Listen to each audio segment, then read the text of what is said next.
ప్రపంచ ఆదివాసీ దినోత్సవ సందర్భంగా ఈ రోజులో నగిరి నియోజకవర్గ 5 మండలాలు 2 మున్సిపాలిటీల నుంచి ఇక్కడికి వచ్చిన నా ఆదివాసీ సోదర సోదరి మనందరికీ నా హృదయపూర్వక నమస్కారం. మామూలుగా మీరందరూ చాలా మెతక స్వభావం, చాలా మంచి వాళ్ళు అండ్ మన ప్రకృతిని మన సాంప్రదాయాల్ని పరిరక్షించే వాళ్ళని మేము మనస్ఫూర్తిగా నమ్ముతాం.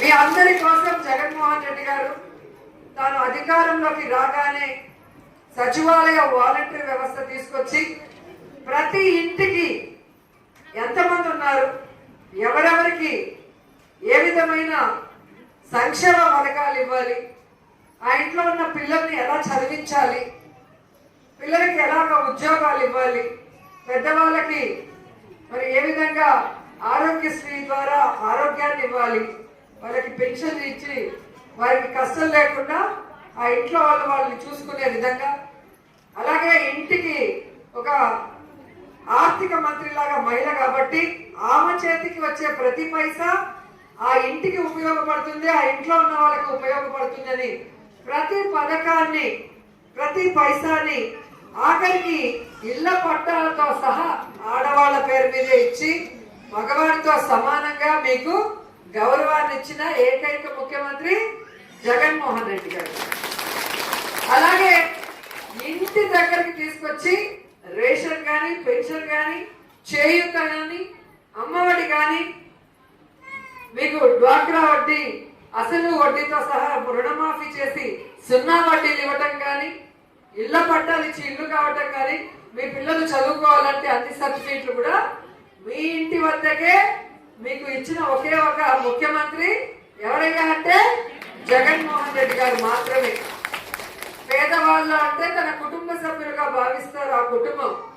అప్పుడు వైఎస్ఆర్ గారు కానివ్వండి, మొన్నటి వరకు జగన్మోహన్ రెడ్డి గారు కానివ్వండి, మీ గురించే ఆలోచించి మీరు బాగుండాలి అన్న ఆలోచనతోనే ప్రతి సంక్షేమ కార్యక్రమాన్ని ప్రతి అభివృద్ధి కార్యక్రమాన్ని చేయడం జరిగింది. కానీ కూటమి ప్రభుత్వం అధికారంలోకి వచ్చిన రోజు నుంచి జగన్మోహన్ రెడ్డి గారు చేసిన సంక్షేమాన్ని తుంగలో లొక్కేశారు. అలాగే ఆయన ఇచ్చిన ఉద్యోగాల్ని ఏ విధంగా వాలంటీర్ వ్యవస్థని నాశనం చేశారు, సచివాలయ ఉద్యోగాలు ఇస్తే వాళ్ళని ఏ విధంగా హెరాస్ చేస్తూ వాళ్ళు వదిలేసిపోయేలాగా మాకు ఈ ఉద్యోగాలు వద్దంటూ రిజైన్ చేసి పారిపోయే విధంగా వాళ్ళని సైకిల్ లాగా ఎలా వెంటాడుతున్నారో మనం కళ్ళారా చూస్తున్నాం. అలాగే అటు సైడ్ గిరిజన ప్రాంతాల్లో ఇంజనీరింగ్ కాలేజు మెడికల్ కాలేజు తీసుకొచ్చి గిరిజన పిల్లలు కూడా డాక్టర్లు అవ్వాలని కలలు కన్న వ్యక్తి జగన్మోహన్ రెడ్డి గారు అన్న విషయం మీ అందరికీ తెలుసు. మనకి ఇక్కడన్నా ఈజీ, మీ అందరికీ కూడా వాలంటీర్లు రావాలన్నా లేదా మీరు ఇక్కడికి వచ్చి ఏమైనా తీసుకోవాలి ఆఫీస్ కన్నా పెద్ద దూరం ఉండదు. కానీ అటు సైడ్ వైజాగ్ కానీ అరకు కానీ అటు శ్రీకాకుళం సైడ్ వెళ్తే మీకు తెలీదు, అసలు ఎన్నో కిలోమీటర్లు నడవాలి, లోయల్లోకి వెళ్ళాలి, కొండలు ఎక్కాలి. అలాంటి చోట కూడా వాలంటీర్ వ్యవస్థను పెట్టి ప్రతి ఇంటికి ప్రతి ఒక్కటి కూడా అందుబాటులోకి తీసుకొచ్చిన ఘనత జగన్మోహన్ రెడ్డి గారికే దక్కింది. ఇళ్ల పట్టాలు ఇచ్చి ఇల్లు కట్టించిన ఘనత కూడా జగన్మోహన్ రెడ్డి గారికే దక్కింది. ఈ రోజు 2 ఏళ్లు పైగా అవుతుంది కూటమి ప్రభుత్వం, చంద్రబాబు నాయుడు ప్రభుత్వం వచ్చి. ఒక్కరికైనా 1 సెంటు భూమి ఇచ్చారా? ఒకరికైనా ఒక కొత్త ఇల్లు కట్టించారా?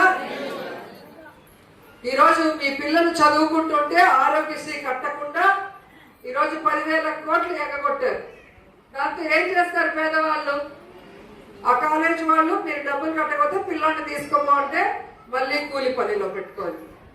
జగన్మోహన్ రెడ్డి గారు, రాజశేఖర రెడ్డి గారు మీ పిల్లలు కూడా చదువుకొని ప్రపంచ దేశాల్లో ఎక్కడో ఒక చోట మంచి స్థాయిలో సెటిల్ అయ్యే విధంగా, ఈరోజు పోటీ ప్రపంచంలో నిలదొక్కునే విధంగా అమ్మఒడితో స్టార్ట్ చేసి ఫీజు రియంబర్స్మెంట్ నుంచి విదేశీ విద్య వరకు ప్రభుత్వమే సపోర్ట్ ఇచ్చి మిమ్మల్ని నిలదొక్కునేలాగా చేస్తే ఈ ప్రభుత్వం అంతకు మించి చేస్తా, జగన్ ఇచ్చేదే కాకుండా అంతకు మించి చేస్తానని సిగ్గు లేకుండా అబద్ధాలు చెప్పి ఈ రోజు అధికారంలోకి వచ్చాక ఏమీ చేయకుండా ఎవరైనా అడిగితే వాళ్ళ మీద దొంగ కేసులు పెట్టడం, ఎవరైనా అడిగితే వాళ్ళ మీద ఏ విధంగా హెరాస్మెంట్ చేస్తూ వాళ్ళ ఉద్యోగాలు పీకేయటం, ఎవరైనా అడిగితే ఇక లోకల్ గా ఉన్న వాళ్ళతో వాళ్ళ మీద దాడులు చేయించడం మనం కళ్ళారా చూస్తున్నాం.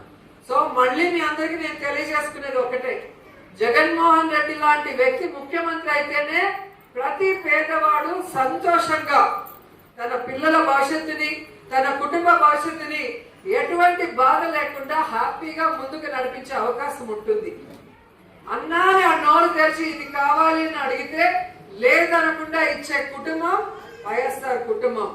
వైఎస్ఆర్ గారు ఉన్నప్పుడు చూశారు, జగన్మోహన్ రెడ్డి గారు ఉన్న 5 ఏళ్లు చూశారు. మీకే తెలుసు, కోవిడ్ సమయంలో కనుక జగనన్న కాకుండా చంద్రబాబు నాయుడు ముఖ్యమంత్రి అయి ఉంటే మనమంతా బతుకుంటే వాళ్ళమా? ఎవరికి ఒక టాబ్లెట్ ఇచ్చిండాడు, ఒక కోవిడ్ సెంటర్ పెట్టించుండేవాడు కాదు, ఒక శానిటేషన్ ఉండేది కాదు, మనకి ఒక వ్యాక్సినేషన్ ఫ్రీగా వేసేవాడు కాదు. డబ్బులు ఇచ్చి వేసుకోవాలి అంటే అందరికీ వేసుకునే పరిస్థితి కాదు. కాబట్టి టెస్టింగ్ల దగ్గర నుంచి ఎవరికైనా